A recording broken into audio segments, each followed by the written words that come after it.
wrapped up and regarded as no more than sick. This was the night on which his ritual death was due.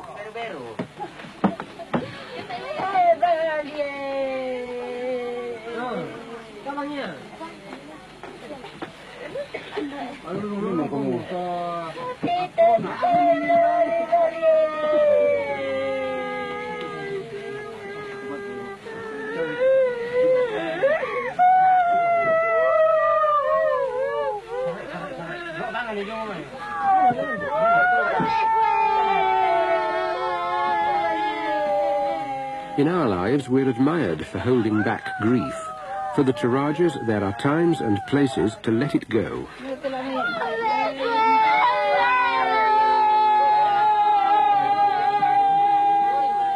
I learnt something good from Tato here about the Toraja way of dying.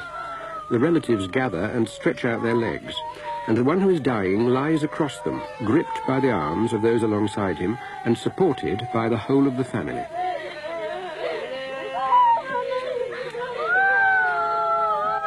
In an unsignalled movement, the body is turned from the east-west sleeping axis to the north-south death axis. Nedena is now quite dead. The new high priest can be crowned.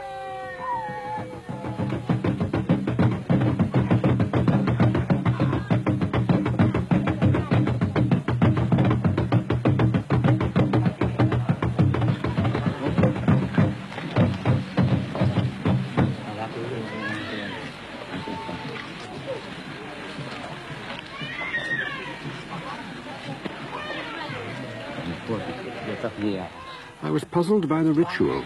No sign of rehearsal for a ceremony that last took place 80 years ago. But the bare bones of the action, the crowning, the speaking, came in a strict order. Perhaps that was what mattered.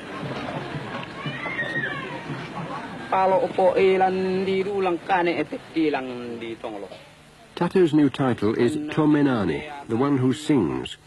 He summons the ancestors and the spirits and introduces himself as the new priest to the high god.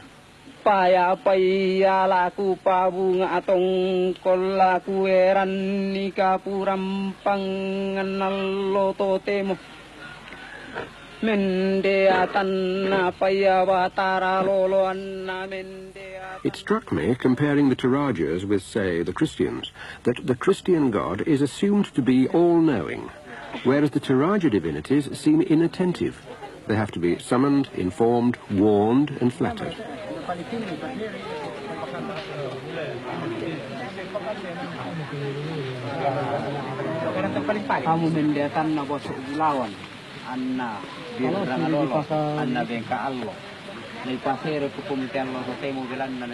Tato tells the buffalo why she's going to die.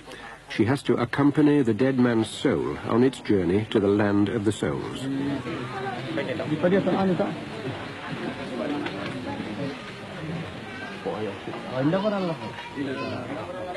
The spirits are warned to stand clear to avoid being wounded, so everyone is alerted.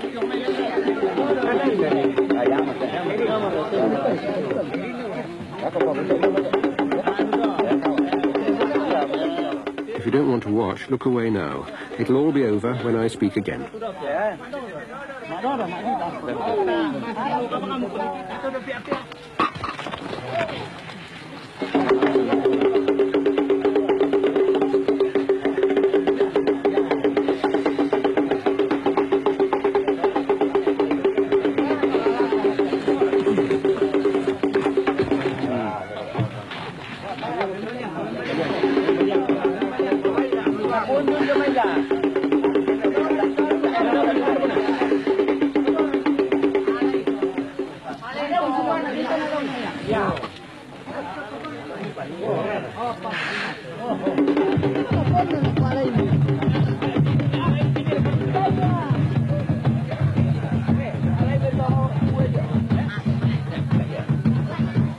I had a few words with myself before the first round of animal sacrifice and decided not to look away or feel sick or raise some interior objection.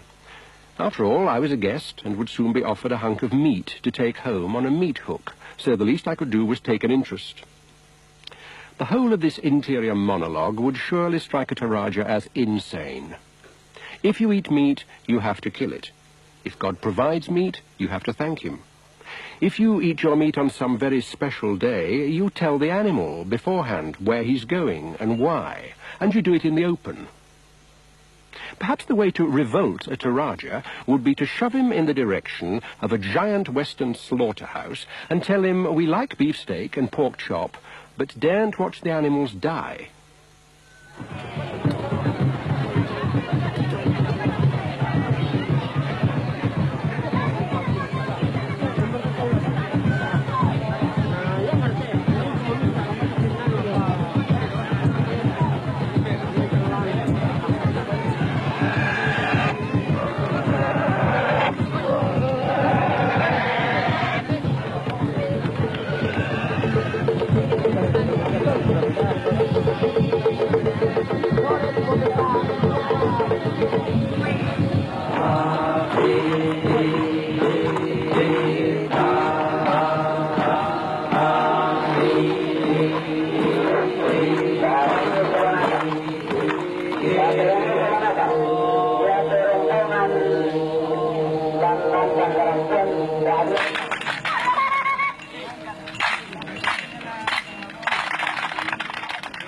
The festivities went on for 5 days.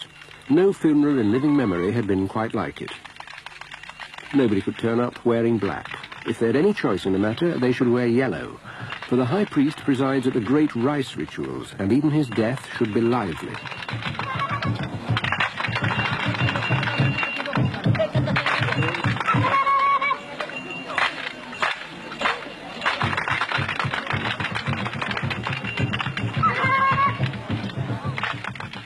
This woman's a leper, and her brain has turned. She haunts funerals, and I can't get her out of my mind. In a tidier society, she would be out of sight.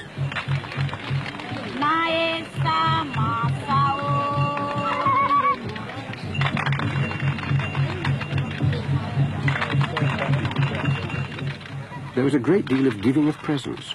At first, you think, how generous. But each of these offerings, whether it's pigs, palm wine, or chickens, turns out to be a debt.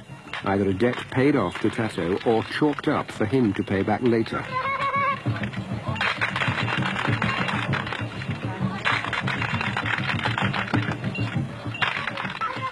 I asked Eric what happens if a person doesn't pay his debts.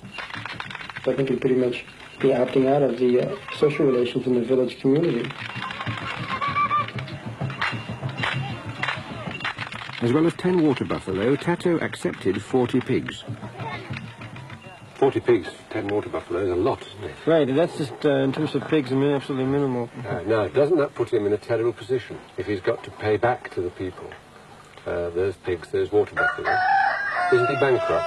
Jadi katanya tidak dianggap sedikit sukar karena walaupun saudara Tato masih muda, sudah kena hutang banyak. Iya, ya. Dianggap berat atau bagaimana? Berat sebenarnya. Tapi ini datangannya dari pihak-pihak keluarga. Kita tidak bisa tampung mereka. He said that actually there are two ways of bringing pigs and water buffaloes to these festivals. And one way it's just offered in terms of good heart, but the majority will be repaid sometime in the future. Does it give him a headache? Jangan-jangan pusing dengan semua hutang ini. Itu kan kita harapkan dari... It doesn't really give me a headache because here's what we hope. We hope that the soul of his father, Nedena, maybe in the future can come back and help us out.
more I learned about Tato, the more remote he seemed to be from the search I'd hoped I was making.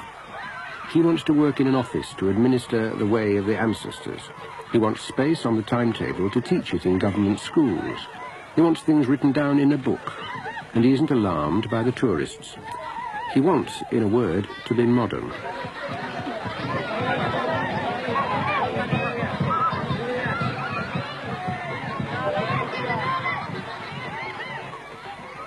Nedena's farewell to his home was a meal laid out on the coffin lid to give his soul strength for its journey.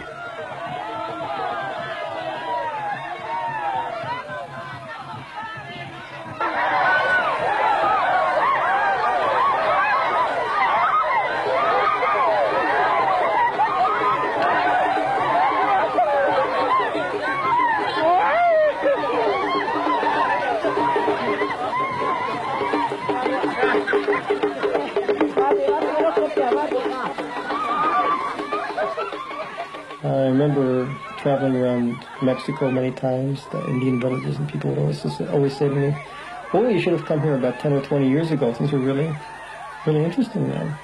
And the question is, what's going to happen in the future here? Will Toraja ceremonies become commercialized? Culture for sale? Will people do things only because they're paid?